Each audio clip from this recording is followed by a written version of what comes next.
In January 2026, I keep hearing the same sentence from people your age. I'm not trying to be rich. I just want to feel safe. Safe means basic things. Rent paid, groceries stocked, a car that starts, a phone that stays on. Here's what makes that feel shaky. The national median rent ended 2025 around $1,356 a month. A typical new car payment was about $748. And the average credit card rate was still near 20%. Those numbers don't bite until you notice the waterline. Interest rates. With the Fed's target range upper limit at 3.75%, monthly gets heavier everywhere. Now zoom in. A 23-year-old making $100,000. On paper, that's a milestone. In real life, it's a flow of payments racing a flow of income. One rent jump, one medical copay, 1 week of reduced hours. And suddenly, the milestone becomes a question: how long can I keep this up? That's our core idea. $100,000 is a headline. Security is liquidity. How many problems you can absorb before your life starts declining. Hey, Dax here. You're watching Dax Invests. If $100,000 feels like the finish line, I get it. In your head, it's no more stress, finally breathing. But money doesn't work like a trophy. It works like a set of pipes. And in 2026, the pipes are tighter. Rent is still a 4-digit bill in most places, and nationally, the median was $1,356 at the end of 2025. Financing a new car averaged $748 a month, and the average interest rate on credit cards was about 20.97%. The Fed's policy rate sat around 3.75%, which quietly raises the cost of everything that gets paid later. So we're not chasing a flex. We're translating big indicators like inflation, housing prices, exchange rates, liquidity, even CDS into the stuff you touch. Student loan bills, minimum payments, car notes, rent renewals, and that paycheck-to-paycheck feeling. The question isn't, can I hit $100,000? It's, how fragile is my month? Because one broken phone, one ER copay, 1 week of reduced hours can turn a milestone into a scramble. Before any crisis shows up on the news, it shows up in your calendar.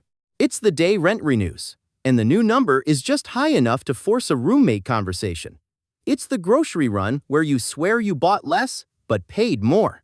It's the moment your card works, then doesn't, because the auto pay hit early. Inflation slowing doesn't mean prices go back down. In December 2025, overall CPI inflation was 2.7% over the year, and food was still up 3.1%. That's slower than the scary years, but it still stacks on top of what was already expensive. This is why a big salary number can still feel small. Not because you're doing something wrong, because modern life has a lot of fixed costs. And fixed costs don't care about your milestone. They only care about the due date. When Slack is gone, you start paying for time. Late fees, overdrafts, interest, and the quiet stress of being one surprise away from a problem. In real life, the first goal isn't $100,000, it's Slack. On Dax Invests, I try to translate the economy into the stuff in your backpack. Interest rates are the price of borrowing. When the Fed keeps its target range high around 3.5% to 3.75% in mid-January 2026, everything that depends on monthly payments gets heavier. Credit cards, car loans, even the math behind rent and home prices. Inflation is the speed limit on your money's purchasing power. Even when inflation cools, the new prices usually stay. That's why you can feel stuck even when headlines say, better. Housing prices are a long memory. The Case-Shiller National Home Price Index was still elevated in late 2025, which is a polite way of saying the starter home didn't really come back. And exchange rates matter more than people think. The broad US dollar index was around 120 inches early January 2026. When the dollar moves, it changes the cost of imports, travel, and the pressure on other countries' debts. These indicators aren't trivia. They're the weather your budget lives in. Most people imagine a financial shock like a wave that hits everyone at once. It's usually quieter. First, someone stops lending. Then a lender asks for more proof. Then, your approved turns into pending. And in a system built on credit, that's enough to slow real life. This is what people mean by liquidity. Liquidity is simply how easily something can become cash without losing value. When liquidity is high, you can sell, borrow, refinance, and keep moving. When liquidity drops, the same world suddenly has more no's. Think of it like this. Your budget is a small boat, and your emergency fund is your fuel. A shock doesn't have to sink the boat, it just needs to strand you far from shore, with bills still arriving. Companies feel this too. If they can't roll their short-term loans, they cut hours, freeze hiring, or cancel projects. That's how a finance problem becomes a job problem. That's why the $100,000 milestone can be misleading. It talks about income. Shocks attack access. The 1,997 IMF crisis story starts with something boring, a mismatch. In Thailand and parts of Asia, a lot of borrowing was short-term and often tied to foreign currency. The money looked stable until investors doubted the currency peg and started pulling funds. When the Thai baht was devalued in mid-1997, the region slid into a fast chain reaction. Currencies fell, debt got harder to repay, and confidence evaporated. Beginner translation. Imagine you borrowed in dollars, but earn in your local paycheck. If your currency drops, your debt effectively grows overnight, even if you didn't spend another cent.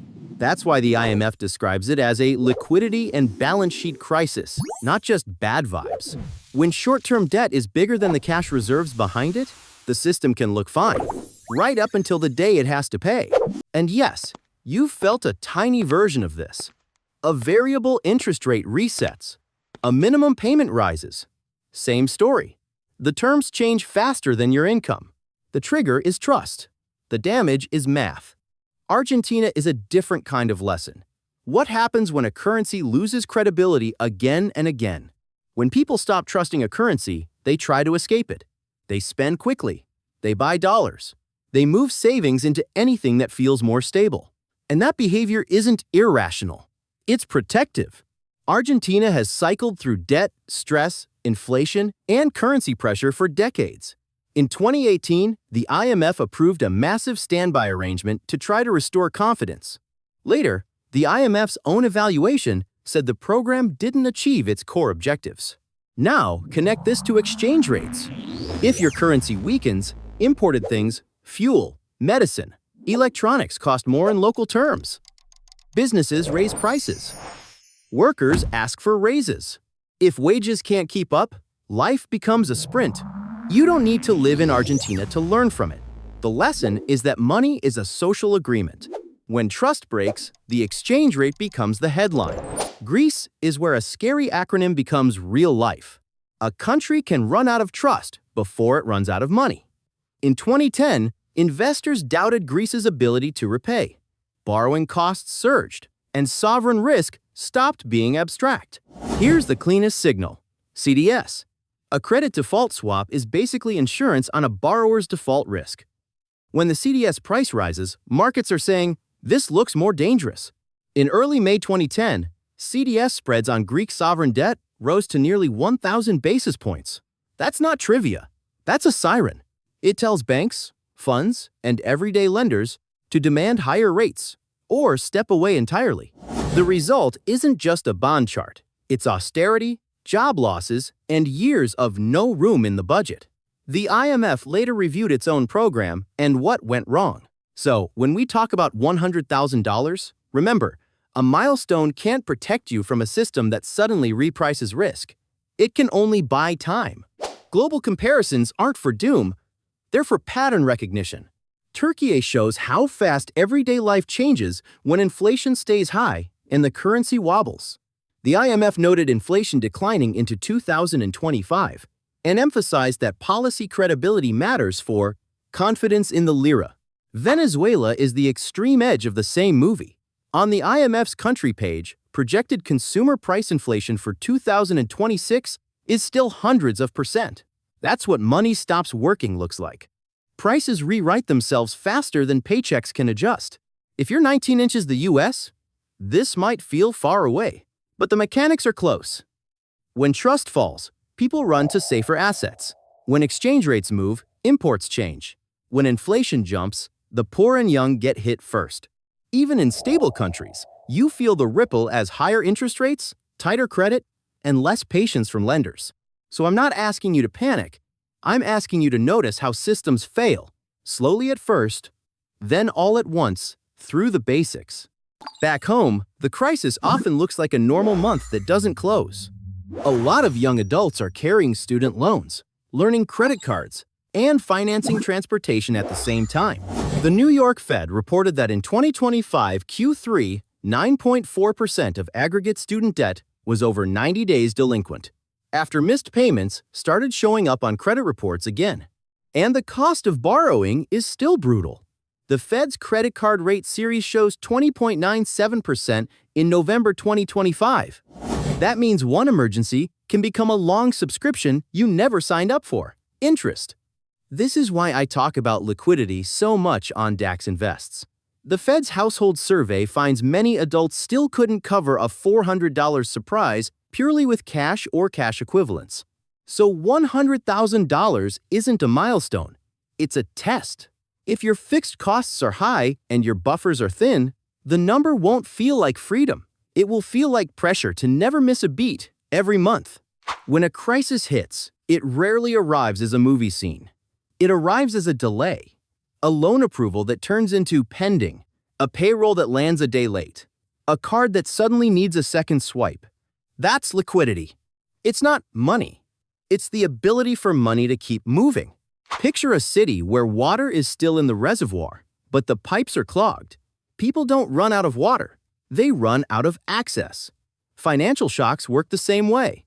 In those moments, the Fed's job isn't to make everyone feel calm. It's to keep the plumbing from freezing.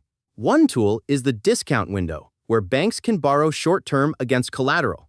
The Fed's rate table lists the discount window primary credit rate at 3.75% in mid-January 2026. And in unusual and exigent conditions, Section 133 allows emergency lending beyond normal channels. That's the frame for everything we're doing. $100,000 is a number. Liquidity is whether your month keeps flowing. The quiet lever that tightens or loosens those pipes is the policy rate. Right now, the federal funds target range is 3.5%, 3.75%. That number sounds distant until you translate it into your basics. When borrowing stays expensive, monthly gets heavier. Credit cards are the cleanest example. The average interest rate on credit card plans was 20.97% in November 2025. So a $3,000 balance isn't just $3,000. It's a meter running every day you need time. Auto loans do this too. The Fed's data shows 72-month new car loan rates around 7.52% in November 2025. And mortgages price off the same world. Freddie Mac put the 30-year fixed rate at 6.06%, the 15th of January 2026. Inflation is the second lever. In the 12 months ending December 2025, CPI rose 2.7%, with food up 3.1%. Even if inflation cools, prices usually don't rewind. They become the new floor. This is why $100,000 can still feel thin. The milestone talks about income. The system talks about the cost of time. Global crises aren't here to scare you. They're here to teach the pattern. When confidence breaks, exchange rates move, and debt suddenly changes weight. In 1997, Thailand devalued the baht on July 2, and the shock spread across East Asia. A simple way to say it, many borrowers owed money tied to foreign currency while their income stayed local. When the currency fell, the same debt became harder to repay fast. That currency mismatch is why exchange rates matter, even if you never trade Forex. The US dollar is still the reference point for a lot of global borrowing and pricing. In early January 2026, the Fed's broad dollar index was around 120 Jan 2006 equals 100. When the dollar strengthens, it can squeeze countries and companies that owe dollars. That can tighten global liquidity. And tight liquidity doesn't stay overseas. It shows up as stricter lending, cautious employers, and less forgiveness for anyone living month to month. So again, $100,000 is a salary. A shock is a system changing the terms. There's a reason economists watch a weird three-letter signal, CDS. A credit default swap is basically a contract that lets investors shift default risk for a borrower like insurance on someone not paying. When CDS prices rise, the market is saying, this debt feels less safe. And when debt feels less safe, everyone asks for a higher rate or they step away. Greece is the clearest real-world lesson. After the 2010 program began, Greece did achieve major fiscal adjustment, but the IMF later wrote that key objectives like restoring confidence and returning to growth were not achieved. For you, the takeaway isn't, countries are doomed. It's that trust can reprice in weeks, while your life reprices in months. Your lease renews once a year. Your car loan is locked in for years. But the system around you can tighten tomorrow. That's why the goal isn't to predict the next crisis. It's to build a life that doesn't collapse when the price of risk jumps. Let's make this painfully normal. December 2025 ended with a national median rent of $1,356. Around the same time, Edmunds said the average monthly payment on a financed new vehicle hit $772 in Q4 2025.